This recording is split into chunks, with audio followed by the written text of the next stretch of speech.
حدیث نمبر 2324۔ حضرت عمر بن خطاب رضی اللہ عنہ فرماتے ہیں رسول اکرم صلی اللہ علیہ وسلم نے صدقہ کا مال تقسیم کیا تو میں نے عرض کیا یا رسول اللہ صلی اللہ علیہ وسلم، ان لوگوں کے علاوہ دوسرے لوگ زیادہ حقدار تھے۔ آپ نے فرمایا ان لوگوں نے ایسی صورت پیدا کر دی ہے کہ یا تو مجھ سے بے حیائی کے ساتھ سوال کرتے ہیں یا مجھے بخیل قرار دیتے ہیں، حالانکہ میں بخیل نہیں۔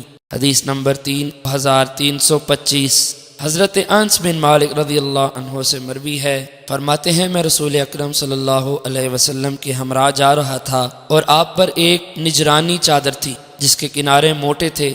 ناگاہ ایک دیہاتی آیا اور اس نے چادر کے ساتھ آپ کو زور سے کھینچا۔ میں نے دیکھا کہ اس کی وجہ سے آپ کی گردن مبارک پر نشان پڑ گئے۔ پھر کہنے لگا اے محمد صلی اللہ علیہ وسلم، اللہ تعالیٰ کا جو مال آپ کے پاس ہے اس میں سے مجھے دینے کا حکم دیجیے۔ نبی اکرم صلی اللہ علیہ وسلم اس کی طرف دیکھ کر مسکرائے، پھر اسے دینے کا حکم دیا۔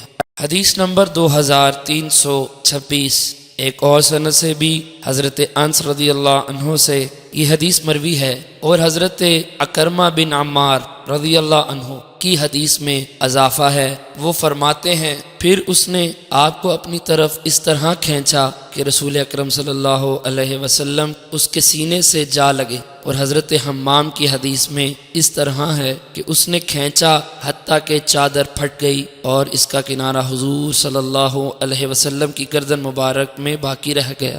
حدیث نمبر 2327۔ حضرت مسعود بن مخرمہ رضی اللہ عنہ سے مروی ہے، فرماتے ہیں رسول اکرم صلی اللہ علیہ وسلم نے قبائیں تقسیم فرمائی اور حضرت مخرمہ کو کچھ نہ دیا۔ مخرمہ نے کہا اے بیٹے ہمیں حضور صلی اللہ علیہ وسلم کے پاس لے جاؤ، تو میں ان کو لے گیا۔ انہوں نے کہا حضور علیہ السلام کو میرے لیے بلا کر لاؤ۔ فرماتے ہیں میں نے آپ کو بلایا، آپ اس حالت میں تشریف لائے کہ آپ پر قبا تھی۔ آپ نے فرمایا اے مخرمہ میں نے یہ قبا تمہارے لیے محفوظ رکھی تھی۔ حضرت مخرمہ نے اس قبا کو دیکھا اور راضی ہو گئے۔